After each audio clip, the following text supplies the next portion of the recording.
Tere päevast! Postimehe sõjastuudio alustab. Viimaste uudiste kohaselt ründas Ukraina taas Moskva oblastit ja päris intensiivselt. Meil on stuudios sõjandusekspert ja Riigikogu liige Leo Kunnas. Tere päevast! Tere päevast ja head suve kõigile!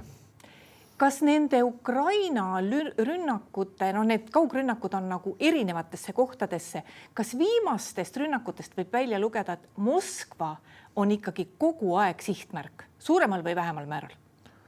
Jah, Moskva on olnud samamoodi sihtmärk nagu kõik teised olulised sihtmärgid, ütleks nii, et terves Venemaa Euroopa osas, et praegu rünnakud päris lääne või ammugi Ida-Siberisse ei ulatu, aga sisuliselt Venemaa Euroopa osas ei ole praktiliselt mingit kaitstud kohta. Et nüüd hakkab ikkagi tunda andma see, et Venemaa on territooriumilt suur ja õhukaitsevahendeid lihtsalt ei jätku. Et seda enam, et Ukraina nüüd on praktiliselt kevadest saadik, ikkagi juba veebruarist, märtsist saadik löönud keskmiselt ühe õhutõrje, kas siis raketikompleksi, radarsüsteemi, juhtimissüsteemi rivist välja iga päev. Ja Venemaa ei suuda neid süsteeme asendada sellises tempos, mis tähendab seda, et Venemaa õhutõrje nõrgeneb tegelikult küll aeglaselt, aga ühtlases ja pidevas tempos, et kui näiteks Kertši silla jaoks või Moskva oluliste objektide jaoks või siis Putini selle suve residentsi jaoks Valdais, et õhutõrjeüksusi koondatakse sinna, siis on selge, et näiteks Jaroslavi nafta ümbertöötlemistehase jaoks või siis Volgogradis on selline huvitav tehas, mille nimi on Titan Barricada, mis siis toodab alusvankreid ehk siis veoautosid Venemaa ballistiliste raketikomplekside jaoks, kaasa arvatud ka Iskanderite jaoks, et siis nende objektide õhukaitseks lihtsalt vahendeid ei jätku ja sidega on ka probleem, et pilti ei suuda edasi anda, et need õhukaitsemeeskonnad, mis seal on, et nad ei suuda efektiivsed olla, kui nad reaalajas seda pilti sinna oma relvasüsteemide juurde ei saa. Ehk siin on näha, et nüüd ikkagi see, mida Venemaa on alati pidanud oma tugevuseks ehk laiaulatuslik territoorium, ikkagi 17 miljonit pluss ruutkilomeetrit, siis see töötab praegu Venemaa kahjuks, sest nad lihtsalt ei suuda seda territooriumit õhukaitsevahenditega katta. Kas nüüd on juba see aeg, kus me võime öelda, et Ukraina on selle sõja tugevam pool ehk initsiatiiv on Ukraina käes? Initsiatiiv on hetkel Ukraina käes küll, aga et Ukraina oleks nüüd tugevam pool, seda päriselt ei saa väita, et sõda jätkub samasugusel tasavägisel kujul nagu kõik viimased aastad. Ja need samad trendid, mida kevadel võis tegelikult esile tuua, need lihtsalt on jätkunud ja süvenenud. Ehk siis Ukraina annab edukaid nii kaug- kui keskmaa droonilööke siis Venemaa erinevate objektide pihta. Et kui ma need distantsid uuesti üle kordan, et selline keskmaa ulatusega droonilöök on siis umbes 40-50 kuni 200 kilomeetrit praegu ja tõenäoliselt see ulatus kasvab kuskil 300 kilomeetrini ja siis 200 kilomeetrist kaugemale ehk siis umbes 3000 kilomeetrini on siis kaugmaa droonilöögid, et need on olnud Ukraina poolel jätkuvalt massilised ja nad on ka efektiivsed ja nad on oluliselt häirinud okupeeritud alade varustamist, eelkõige Krimmi varustamist siis näiteks kütusega. Ehk see loomulikult mõjutab meeleolusid ja mõjutab olukorda nii Krimmis kui põhimõtteliselt mujal okupeeritud aladel.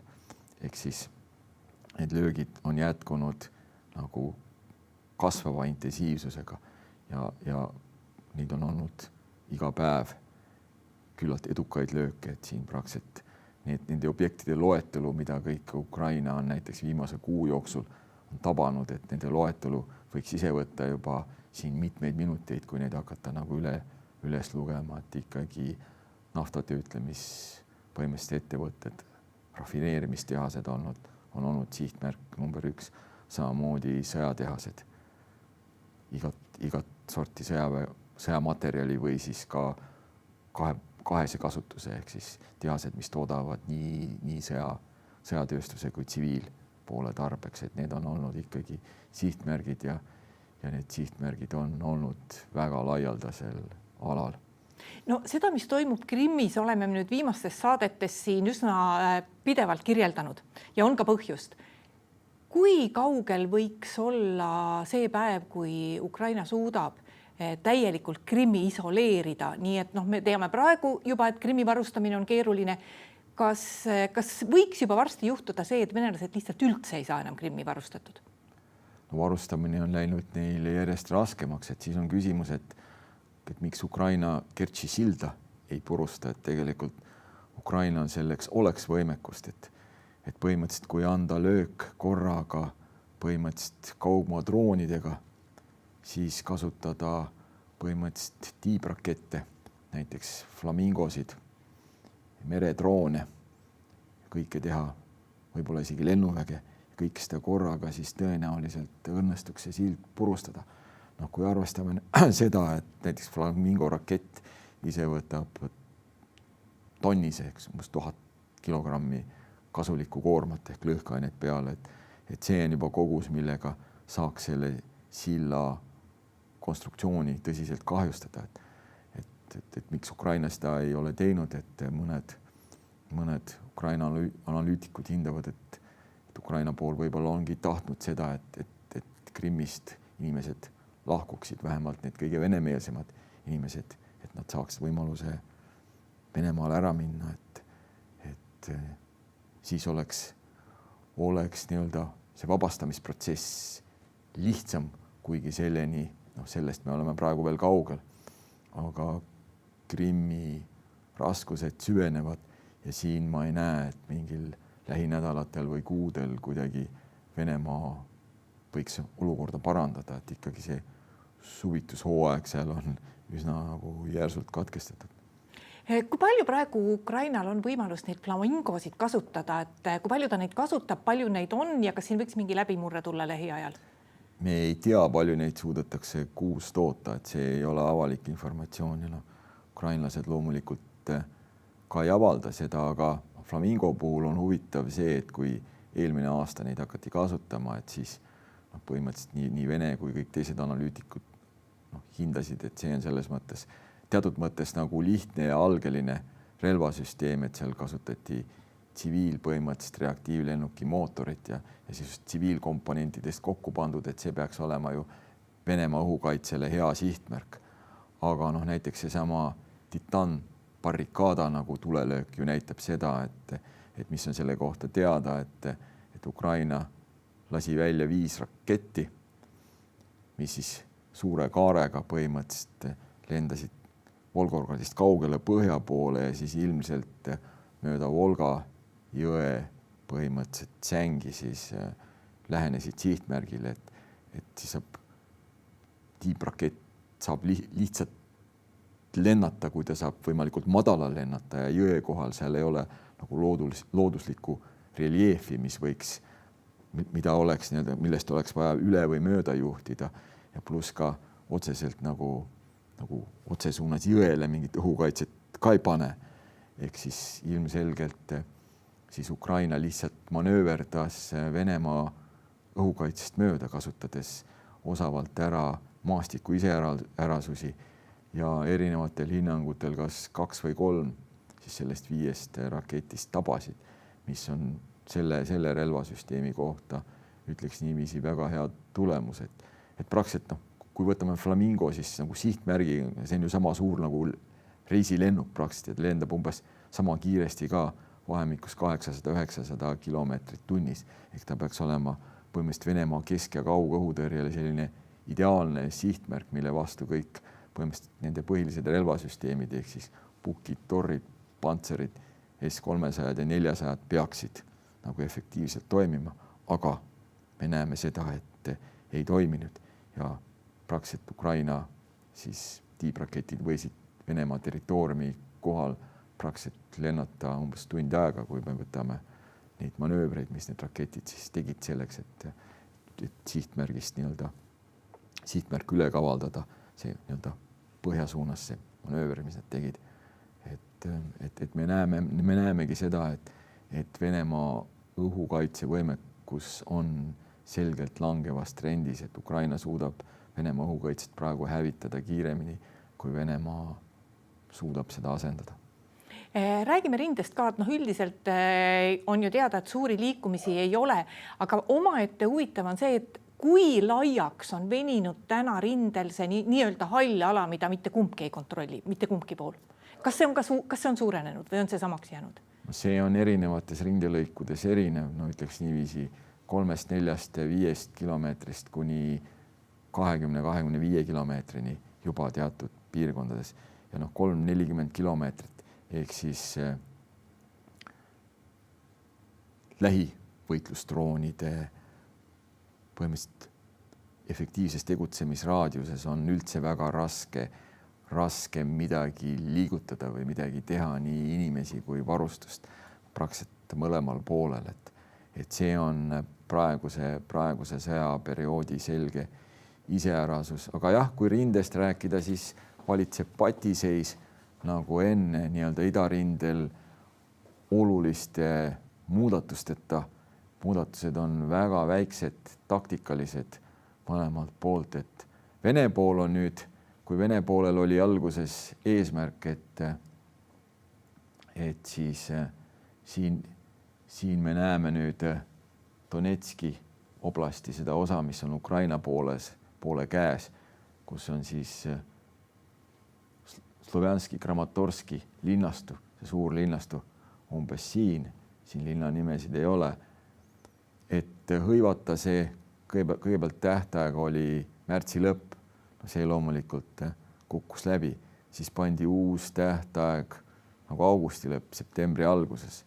See kukkus läbi, nüüd Putin on pannud uue tähtaja 31.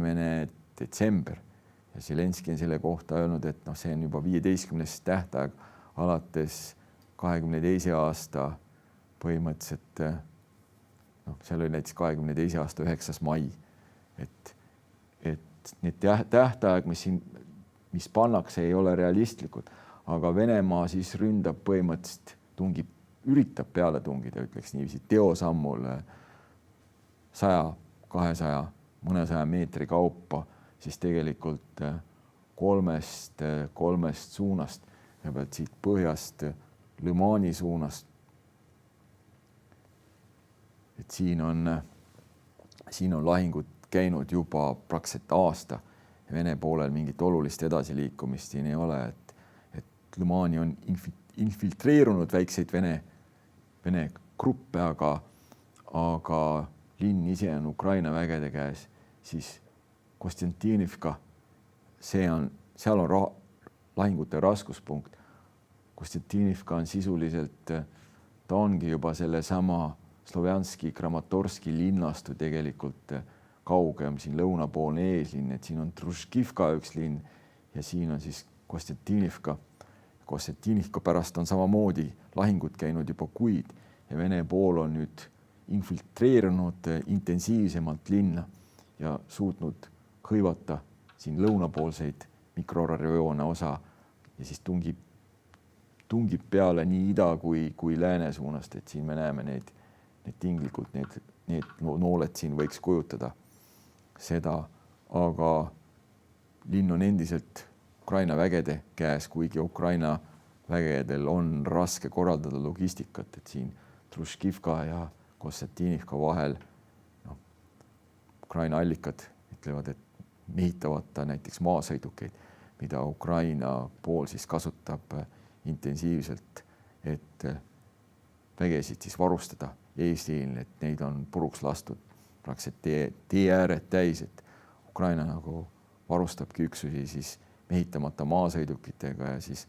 raskemate droonide abil, millega ta siis kukutab põhimõtteliselt varustust siis rindijoone lähedusse, ja siis Dobropilje suund on siis kolmas, et sisuliselt see poolkaarekujuline positsioon, mida te siin näete, et püüab siis, Vene väed püüavad siis kolmest küljest peale pressida niiviisi, et jõuda siis lähemale Slovjanskile, Kramatorskile ja need lahingud on seal väga intensiivsed. Noh, mujal vist Ukraina pool on tegelikult ise edukalt, aga ka väga aeglaselt tunginud peale siin Zaporižžja oblastis otse siin selle kuivaks lastud põhimõtteliselt Dnepri veehoidla kõrval. Siin on Stepnohirski ja Stepnogorski nimeline asula, millest siis Ukraina väed on tunginud siia edasi lõuna poole ja samamoodi siin Orihhivi suunal. Aga kõik need edasiliikumised on, me räägime sadadest meetritest, me räägime mõnest kilomeetrist. Ehk need edasiliikumised sellisena on väga väikesed, et kui Vene poole üle-eelmise nädala edasiliikumist hinnati 14 ruutkilomeetrile, siis mis on 14 ruutkilomeetrit? 4 × 4 ruutkilomeetrit on 16 ruutkilomeetrit, et te kujutate nagu piltlikult ette, et lahingud peetakse nädalaid ja siis nagu edasiliikumine on niivõrd vaevaline. Kuidas see kuumus mõjutab? No sõditakse põhimõtteliselt nii kuuma kui külma ilmaga, et otseselt relvasüsteemidele pigem selline väga külm ilm on raskem kui kuum, et ma ei näe, et see kummagi poole jaoks oleks, muidugi see väsitab üksusi, aga see ei ole kummagi poole jaoks mingiks oluliseks takistuseks. See on umbes sama, et kuidas COVID mõjutas, et ei mõjutanud väga. Me peaksime korraks peatuma ka meie piirkonnal, et siin on nüüd mõnda aega levinud uudised selle kohta, et mitmed analüütikud erinevatele andmetele tuginedes on arvanud, et venelased võivad rünnata ka meie piirkonda. On see võimalus olemas? Venemaa poolt põhimõtteliselt ei saa mitte kunagi mitte midagi välistada, et kui neil oli Ukraina tervikuna laiaulatusliku kallaletungi alustamine oli valearvestus, siis mitte miski ei takista neile tegemast uusi valearvestusi. Samas neil vägesid siin meie lähipiirkonnas selleks, et näiteks Eesti või Läti vastu võtta ette mastaapsemat laiaulatuslikku kallaletungilaadset operatsiooni vägesid praegu lihtsalt ei ole, et neid vägesid peaks sel juhul toodama, aga igasugused sellest allapoole jäävad hübriidoperatsioonid, neid ei saa mitte kunagi välistada. Ja Venemaa, kindralstaap ja Putin on põhimõtteliselt olukorras, kus on ilmselge, et nad peavad midagi oma tegevuses muutma. Ja neil ei ole väga palju neid võimalusi, millega seda muutust saavutada.